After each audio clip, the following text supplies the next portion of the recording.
નમસ્તે ખેડૂત મિત્રો, હું પ્રભુભાઈ કિહલા જૈવિક ખેતીની વાતોમાં તમારું સ્વાગત કરું છું.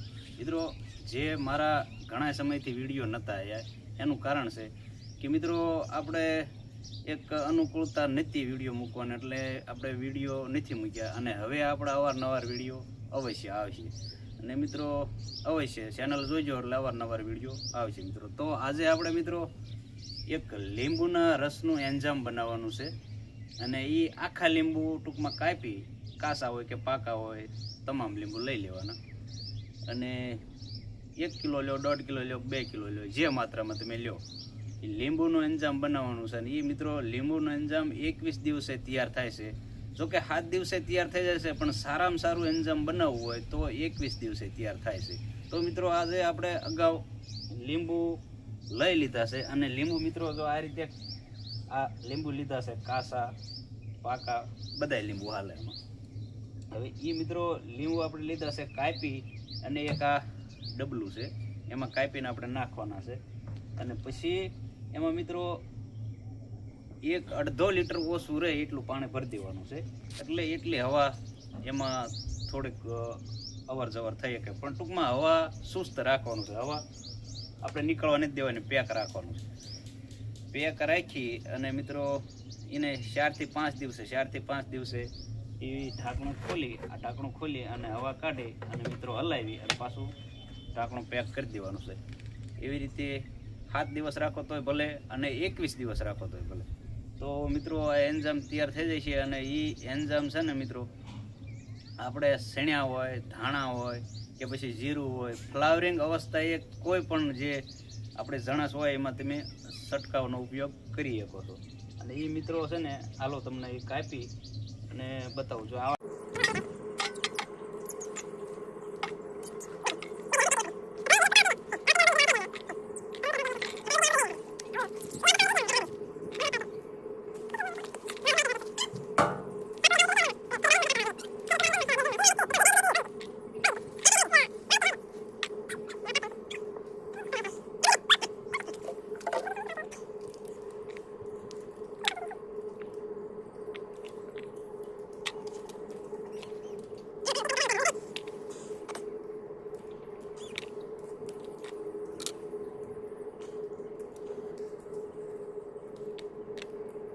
જો મિત્રો આ જે આપણે કાપીને ટુકડા કરી નાખ્યા છે લીંબુના, હવે મિત્રો આપણે જે આ ડબલામાં ભરશું. આ નાના ટુકડા કરવાના એટલે આ ડબલામાં આવી જાય.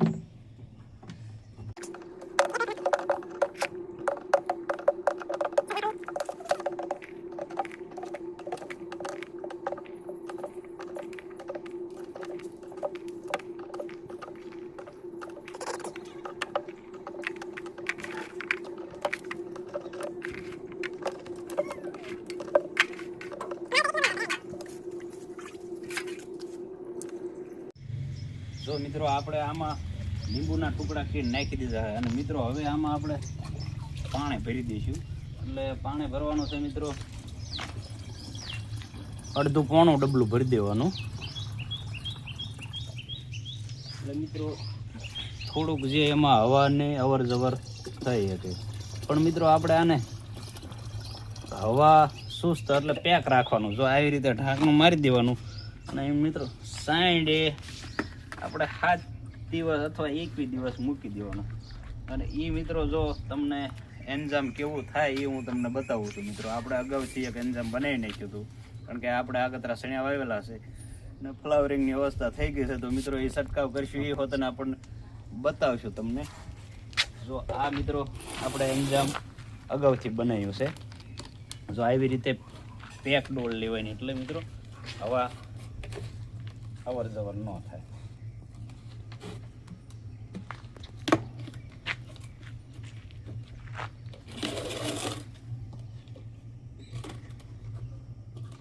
જો મિત્રો આ રીતે પેક ડોલ હોય એટલે પછી મિત્રો આમાંથી આ ખોલવી જો આ એન્જામ આપણે અગાઉથી બનાવ્યું છે, તમને મિત્રો બતાવું.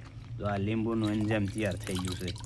અને આ મિત્રો એની સ્મેલ એકદમ સુગંધ સુપર આવે, પણ આપણે છંટકાવ કરવી તોય બીજા લોકોને એમ થાય કે કયું દવા વાપરે છે ને શું છે એમ. એટલે આપણે આ દેશી દવા આ ઓર્ગેનિક ખેતીમાં મિત્રો આવી રીતે પ્રયોગ કરવાના હોય છે. અને મિત્રો જો આ એન્જામ છે ને આપણે ગણે વડે ગાળે અને મિત્રો આને આપણે 50 ml થી 60 ml નાખી અને છંટકાવ કરવાનો છે સણિયા અથવા જીરું અથવા ધાણામાં અથવા કોઈ પણ ફ્લાવરિંગમાં. તો મિત્રો જો આ એન્જામ તૈયાર થઈ ગયું છે અને આનો ઉપયોગ કરશું એ હોત તમને આગળ વિડીયો બતાવતા રહીશું. તો મિત્રો આવા વિડીયા અવશ્ય જોજો અને ઓર્ગેનિક ખેતી, ગાય આધારિત ખેતી, પ્રાકૃતિક ખેતી અને એવા મિત્રો આવા ઉપયોગ કરો. જય ગાય માતા, જય હિન્દ.